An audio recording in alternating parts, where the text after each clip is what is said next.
कुणाच्या बापाचं ऐकणार नाही अजित पवारांचा बारामतीकरांना इशारा।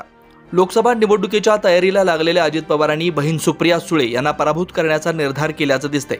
माझ्या मताचाच खासदार हवा असं म्हणताना अजित पवारांनी थेट बारामतीच्या मतदारांनाच इशारा दिलाय। सुप्रिया सुळे विरुद्ध उमेदवार देण्याची घोषणा करतानाच अजित पवारांनी शरद पवारांनाही लक्ष केलंय। रविवारी अजित पवार बारामतीत होते, वेगवेगळ्या ठिकाणी त्यांची भाषणं झाली, त्यात त्यांनी बारामतीची निवडणूक गांभीर्याने घेतल्याचं दिसलं। इतकी वर्ष वरिष्ठांचं ऐकलं, आता माझं ऐका म्हणत शरद पवारांना आव्हान देताना दिसले। राष्ट्रवादी काँग्रेसच्या अजित पवार गटाच्या कार्यक्रमात मी उमेदवार आहे असं अजित पवार म्हणाले। त्यानंतरच्या कार्यक्रमात मात्र माझा खासदार आला नाही तर असं म्हणत त्यांनी थेट इशारा दिला। बारामती व्यापारी महासंघातर्फे आयोजित मेळाव्यात ते बोलत होते। पवार म्हणाले, राज्यात एनडीए कडून 48 जागांचं वाटप होईल। मागे जिथे राष्ट्रवादीचे खासदार होते त्या जागा आपल्याला मिळतील। या स्थितीत मी माझ्या पक्षाचा उमेदवार तिथे देणार आहे। लोकसभा व विधानसभा या दोन्ही वेळेला मला तुमची साथ लागेल। आपल्या विचारांचा खासदार झाला तर मोदी शहांकडून मी हवी तेवढी विकासाची कामं मंजूर करून आणू शकतो।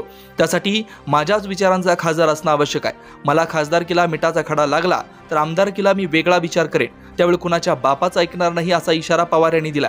सुप्रिया सुळे यांचं नाव न घेता अजित पवार म्हणाले, लोकसभा निवडणुकीवेळी काही जण रडून मदत मागतील, पण निकाल तुम्ही घ्या।